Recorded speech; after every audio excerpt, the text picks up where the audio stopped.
ان رسولوں کو میں نے رسول کہا تو آپ نے مجھے قادیانی کہہ دیا۔ آپ کے اس اصول کو ذرا سامنے رکھتے ہیں اور دیکھتے ہیں کہ قادیانی کون بنتا ہے۔ میں نے تو ان کو رسول مانا ہے جو حضور سے پہلے ہیں، آپ کے بڑے، آپ کے قاسم العلوم والخیرات قاسم نانوتوی صاحب تو نبی کریم علیہ السلام کے ہوتے ہوئے 6 اور رسول مانتے ہیں، 6 اور نبی مانتے ہیں۔ تو اب آپ کیا کہیں گے؟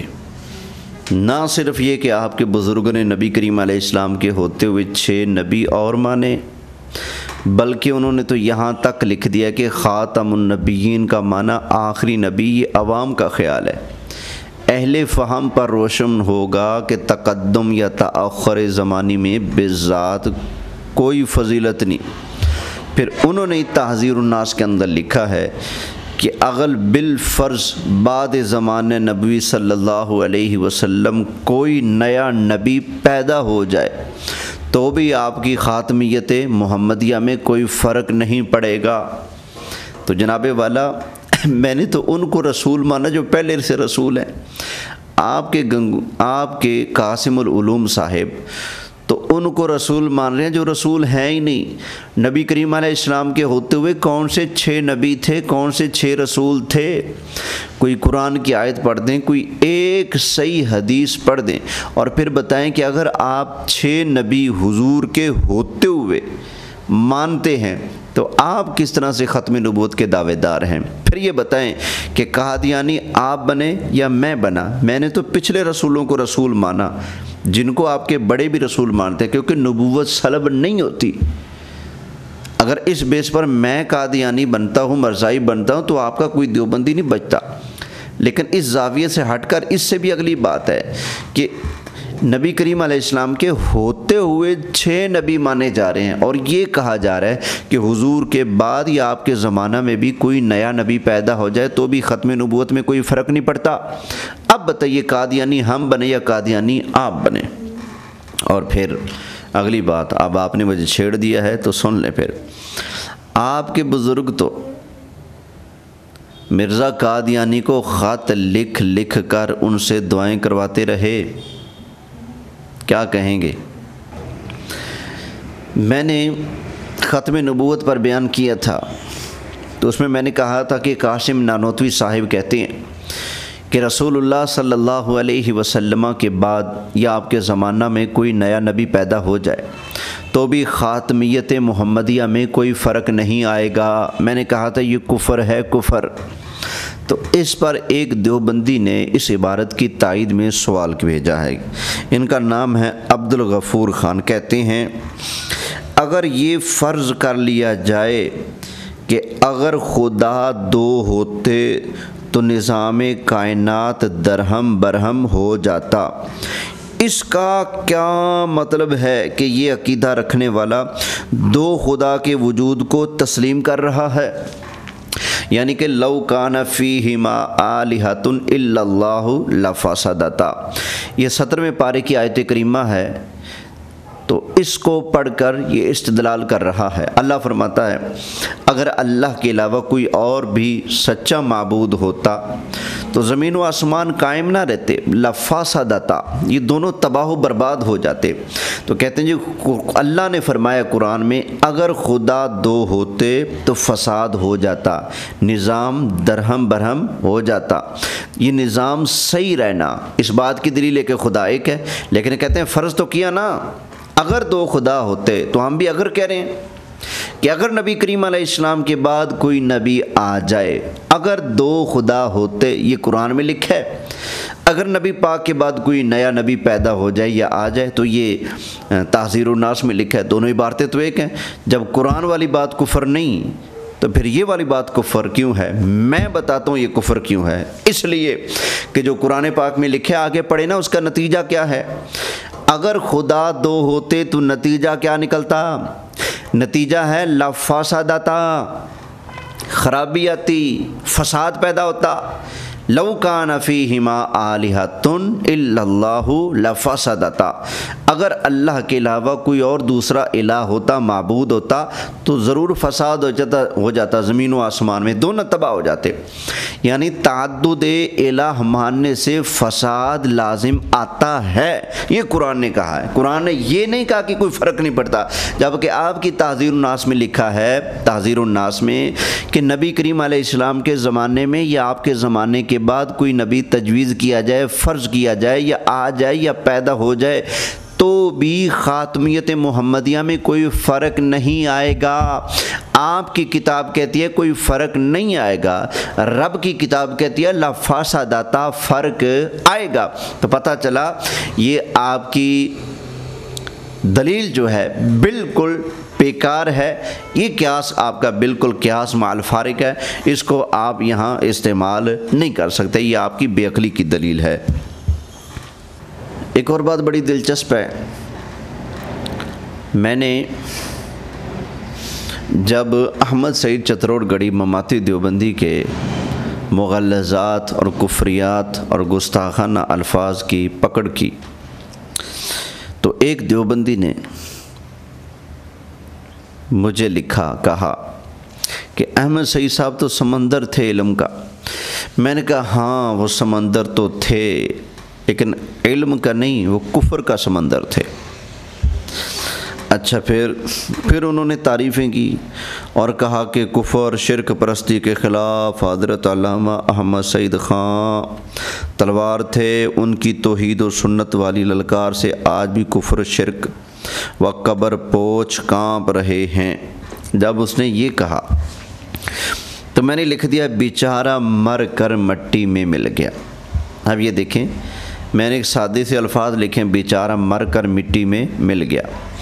اب یہاں پر دیوبندیت کا معیار سامنے آتا ہے کہ ان کو اپنے بزرگ رسول اللہ صلی اللہ علیہ وسلم سے زیادہ پیارے ہیں، اس لیے کہ جب ہم کہتے ہیں کہ تمہاری تقویت الایمان میں لکھا ہے، اسماعیل دہلوی نے رسول اللہ کی طرف نسبت کرتے ہوئے لکھا کہ یعنی میں بھی ایک دن مر کر مٹی میں ملنے والا ہوں، ہم کہتے ہیں یہ گستاخی ہے، تو آپ لوگ پر مارتے ہو کہ نہیں یہ گستاخی نہیں، یہ تو بالکل حقیقت ہے، نبی کریم علیہ السلام مر کر مٹی میں ملنے والے ہیں۔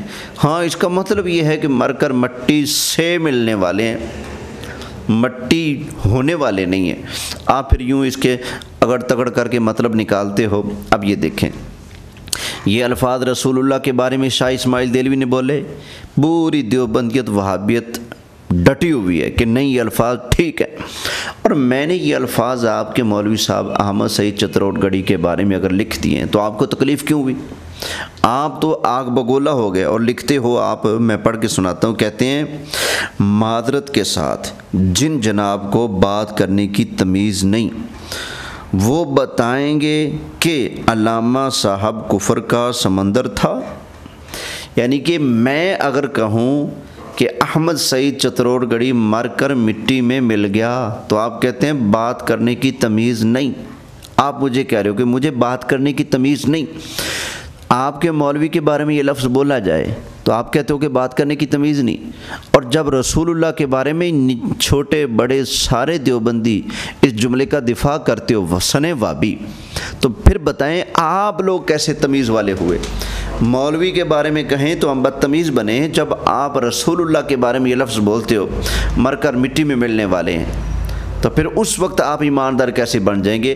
آپ کی اپنی شخصیت پر وہ جملہ بولا جائے تو گستاخی، توہین اور بے ادبی بنتا ہے، اور نبی کریم علیہ السلام کے لیے وہ لفظ بولا جائے تو ساری دیوبندیت اور وہابیت لٹک جاتی ہے کہ نہیں نہیں یہ جملہ ٹھیک ہے۔